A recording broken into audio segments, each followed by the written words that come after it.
Assalamu alaikum. Wa alaikum assalam wa rahmatullah. We have Rizwan Khan Saab here, Imam Rizwan Khan Saab from Silver Spring, Maryland, who's just graduated from Jamia Ahmadiyya in Canada.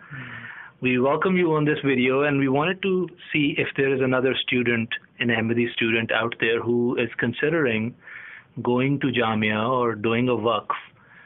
Is this a career path that he should take? So first of all, were you a waqf-e-nau when you were born? Were you waqf at that time? I was born a few years before waqf-e-nau, so I'm not a waqf-e-nau.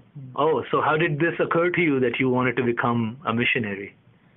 I think maybe the training that parents give has a great deal to do with it. I think from personally when I was young, I guess my mother had sort of instilled in me that I have to, dedicate myself to the service of the Jamaat. Not necessarily as a waqf-e-zindagi. I never really had any concept at that time of what waqf-e-zindagi was or what really Jamia was, but just sort of the idea that the purpose of our lives as Ahmadis is service of the Jamaat. So I think that sort of makes a difference in any child who's raised, with parents who emphasize that. But still, let me go a little deep into that. You could have served Jamaat by being a doctor, engineer, whatnot, lawyer. Why Jamia? Initially, when I heard about Jamia, the impression I had of it is that that's where a person goes to sort of improve themselves, to become a better Ahmadi, to become a better Muslim, a more righteous person, and also to gain knowledge and understanding about religion. Because that's one deficiency that I think a lot of us feel when we're trying to learn about Ahmadiyya, that we just don't really understand. When we read the Quran, we don't find any pleasure in it. It doesn't make any sense to us.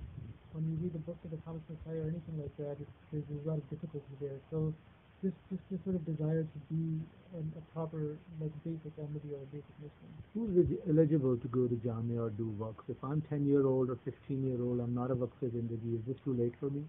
No, not at all. Anybody is eligible. When a person graduates from high school, then they can apply to go to Jamia and be educated there. So look at Jamia just as a college, yes, where you can go. Right. But there is a longer-term commitment. This is not a college after which you're free to go seek any job, right? So what is that longer-term commitment? The long-term commitment, I would say, if a person wanted to look at it from a material perspective, then it's basically a person will give their life in order to have a scholarship. That it is an education, but it comes along with waqf-e-zindagi. And waqf-e-zindagi is actually the real commitment that there is. If you were to translate that in English, waqf-e-zindagi would be a lifetime devotee? Yeah, just devoting one's entire life to the service of the Jamaat. Okay. What kind of strengths are needed? Do I really have to be a very religious person, or if I'm into music and all that, can I still choose this path? What are the prerequisites, if you will?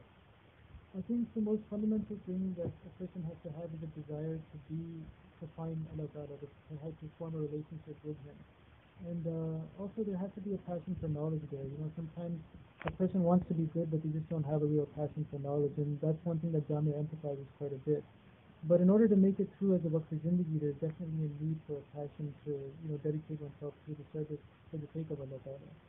What do you think? We all know Hazrat Qudus Masih has said this over and over again. I just wanted to see from your perspective, because you're, alhamdulillah, a fresh graduate from Jamia. What do you think? How intense is the need for more waqifin, for more murabbiyan like yourself in the coming 10, 20 years? Is this, like I always ask other people, is this a profession in demand? I don't want to use that terminology. It's not a profession. There's no question of demand here. Qudus Masih has said it very clearly. But still, put it in your words. What do you think is the intensity of that need? Well, Allah knows best what's going to happen in the future, because everything could vary. The spread of Ahmadiyyat is something that nobody knows how it's going to happen, how long it's going to take. And so I think when Ahmadiyyat does spread, and the need for waqf-e-zindagi is going to drastically increase. But part of being a waqf-e-zindagi is sort of that shouldn't really matter. And I know that's not something that a person can be at right on day one. Everybody wants to have a certain level of job security, and what I'm doing is going to be something that I'm not going to have to completely start from square one later on. But part of being a waqf-e-zindagi is also being completely happy and content if they tell you that we don't really need you anymore. You're on your own, go home. And the thing is that Jamia is not really an accredited education. When a person leaves Jamia, as far as the country they're living in is concerned, they're basically a high school graduate. So there's no way of telling whether there's going to be any need or greater need in the future, how much greater the need is going to be. There will be a greater need. But the basic thing is that we can't really, as a waqf-e-zindagi, we can't have an attachment towards being part of remaining, and that's not something that's within our control. And so we can't try and control it either. So what goes wrong? Who it's not for? Maybe I'm just making an emotional decision. So what would you tell people? Here are the 3 or 4 telltale signs. If this is, then you're in the wrong place. I think if a person is doing it for their own personal ambitions, like the thing is that being a missionary, it's a simple life. It is a humble life. There isn't too much wealth, and you move around and you do what you're told. But there is also, on the other side, people have a great deal of respect for missionaries. Absolutely. And that may be a certain attraction for somebody as well, that maybe this is why I want to come into the field. Because ultimately, whenever someone wants to become a doctor or a lawyer or whatever it is, any great profession, being famous, being a politician, that money or that power is just a means towards being respected. And so being a missionary or pursuing that career can be just as materialistic of a desire as any other desire. And so if a person is coming into the field with that sort of thing in mind, or any other kind of materialistic, any kind of thing in mind other than doing it for the sake of Allah Ta'ala, then it can turn into a serious problem later on. Now, Imam Sahib, I probably know the answer, but let me ask you again. If I'm becoming a missionary, does that mean if I like football, I won't be able to play football anymore? If I like reading Tipping Point, that those books will be out of my library and I'll just be reading religious stuff? One of the things that Jamia emphasizes very strongly is sports. And so even if a person doesn't like to play sports, they're actually compelled to play sports. And also, exercise is something that Huzur has placed a lot of emphasis on. Also, in Jamia, Huzur had emphasized that we study general knowledge. And so if a person isn't studying general knowledge, it's almost like a requirement. Yeah, it is a requirement. Interesting. I'm sure Rizwan Khan Sahib, after this discussion, there are some people who may have a follow-up question.